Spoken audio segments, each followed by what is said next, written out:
Good afternoon, everybody. Uneducated Economist here. So, you know what scares me the most about this sovereign corporate debt crisis that we're about ready to go into is that the politicians have no clue about what's going on. I was just reading an article with Elizabeth Warren. Now, typically, I do not read articles that have anything to do with politics, but this particular article, she is wanting to fire Jerome Powell. This sounds familiar. Remember Donald Trump wanting to fire Jerome Powell?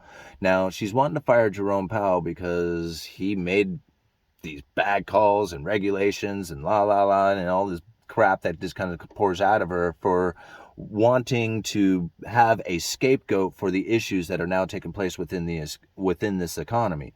Now, I'm one to not look at a messenger and blame them. See, the real problem is if you want to blame the monetary policy on the Federal Open Market Committee, because they're the voting members who put together the idea that this is what monetary policy should be. Now, if you want to kill the messenger like Jerome Powell, well, then you go right ahead, but nothing's going to change, right? See, this is really where I have a problem with politics and always have, is because what they are doing is they're guiding the people. They want them to believe a certain way. Remember Donald Trump did this a while ago. He was wanting to fire Jerome Powell as well. In fact, he was saying, the Fed should be printing money. There's no inflation.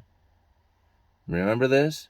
What he was doing is he was lowering the inflation expectation and raising the real interest rates. We've talked about this in the past. Now here you have Elizabeth Warren saying that she wants to fire Jerome Powell, talking about bank regulations, blah, blah, blah. Right? Why? I wonder what's coming up. What is she trying to guide the people into believing? See, I know where the real problem is. It happens to come up when I talk about it every single time with the sovereign and corporate debt crisis. Right? This is the real problem. It's the low neutral interest rates. I bring this up every single time. Go and look at the link that I leave down in the description. It's from John Williams' Low Neutral Interest Rate or Monetary Policy for a Low Neutral Interest Rate World. He absolutely describes the problems that we were facing. We had a demographics problem, we had a global growth problem, and we had a low neutral interest rate that was causing a deflationary scenario. Now, I know this is really difficult for people to try and, wrap their heads around, but think about it. We had quantitative easing 1, 2, 3, and 4, and still the Federal Reserve failed to achieve their 2% inflation target over the time of around 10 years, whatever they try to make up. I'm still not convinced about their average inflation or 2% target or whatever it is that they're trying to convey with that. But ultimately, they failed, and they admit that.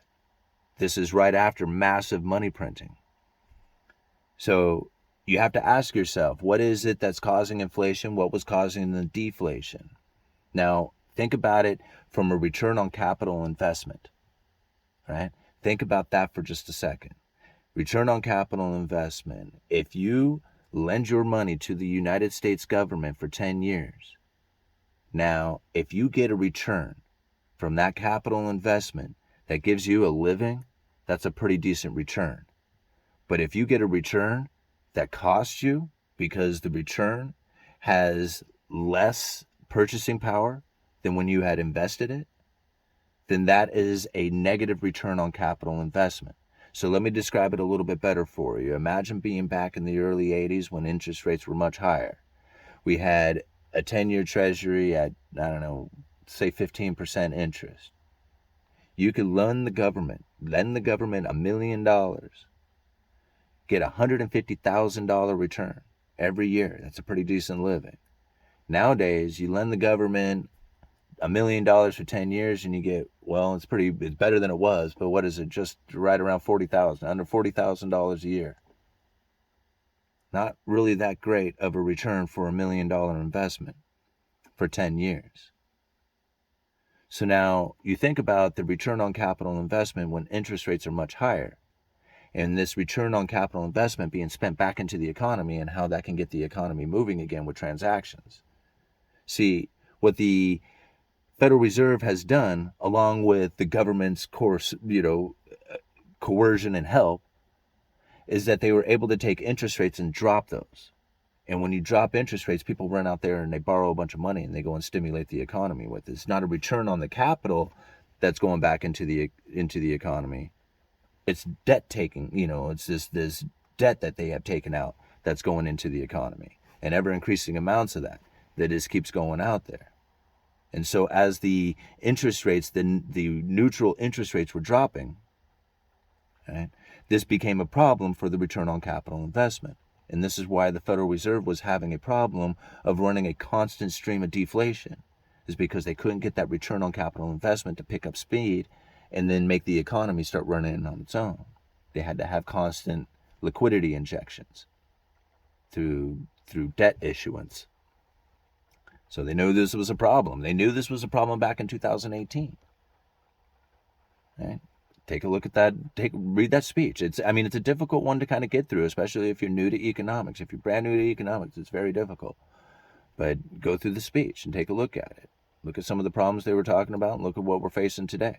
They're talking about average inflation rate. This is what we're getting today. Now, here's the problem that really came up, is that once you have the rise of the zombie corporations, see, this is really where I think a lot of people are just really missing it. It's not done on purpose. Like, it was done on purpose in the sense that you just allow like easy access to money to take place.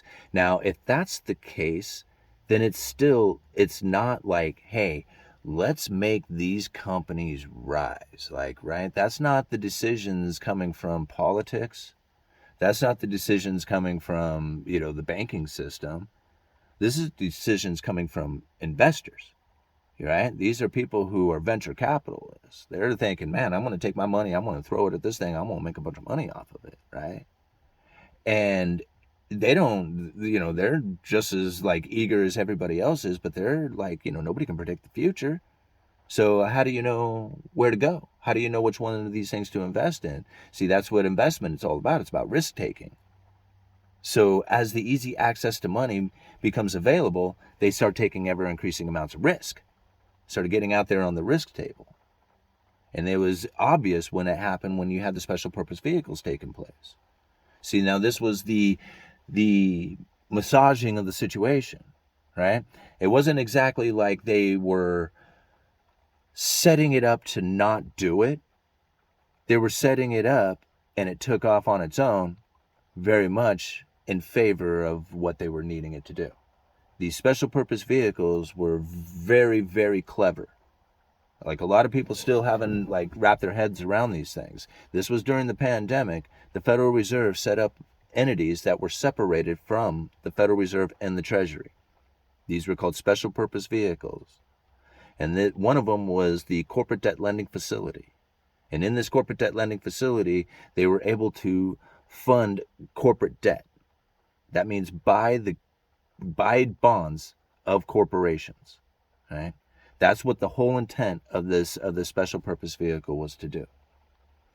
And when they funded it with a lot of money. We're talking like hundreds of billions of dollars.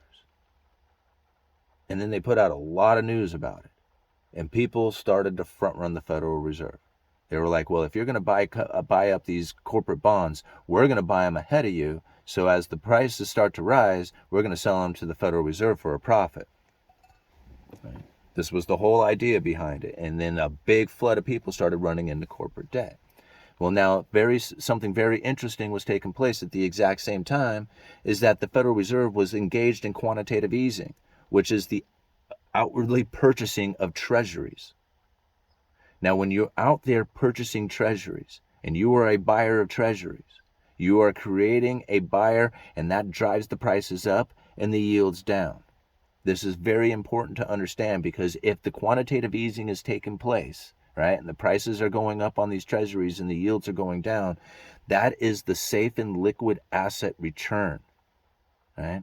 That is where the investor can definitely put their money, guaranteed a return. And if that yield is low, everything after that is taking on risk.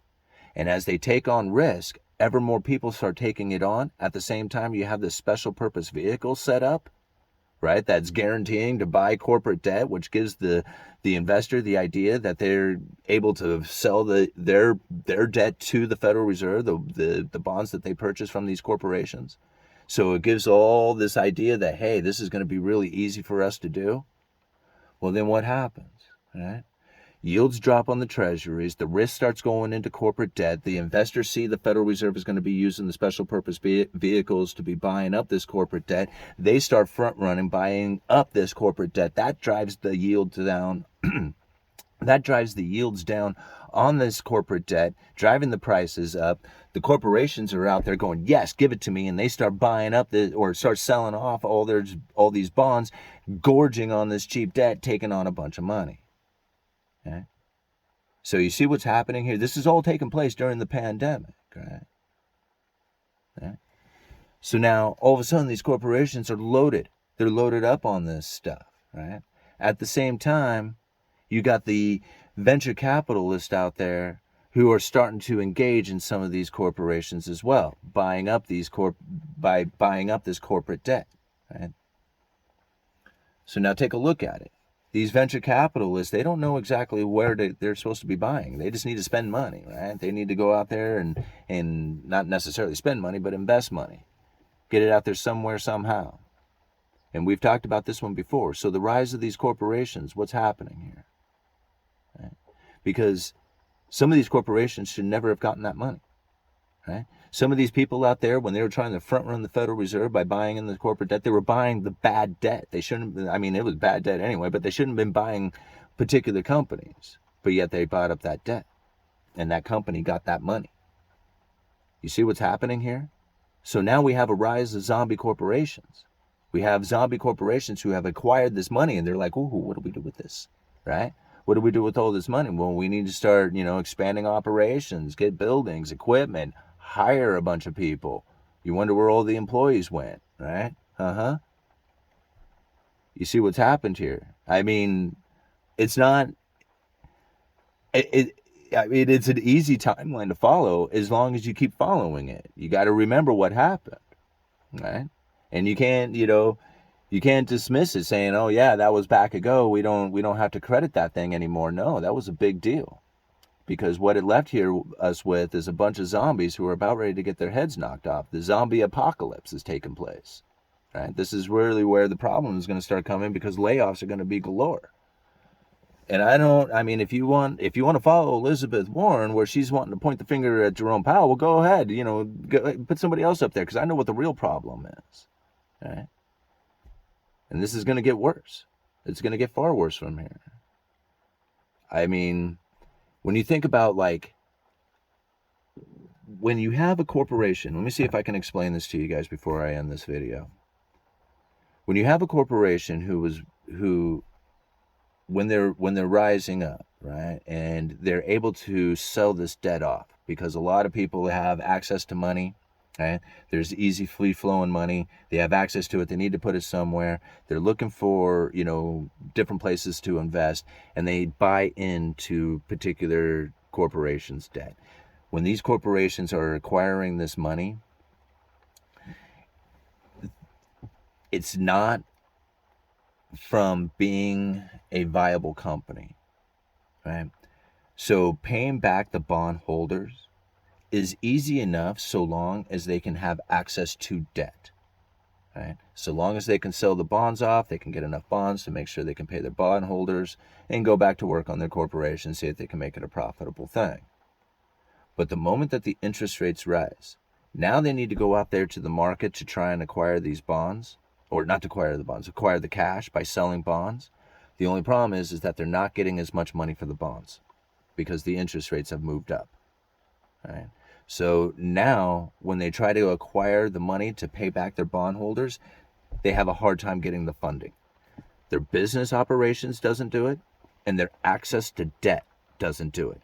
So now all their previous debt that they have out there, all their bondholders are going, hey, yo, we want to get paid, right?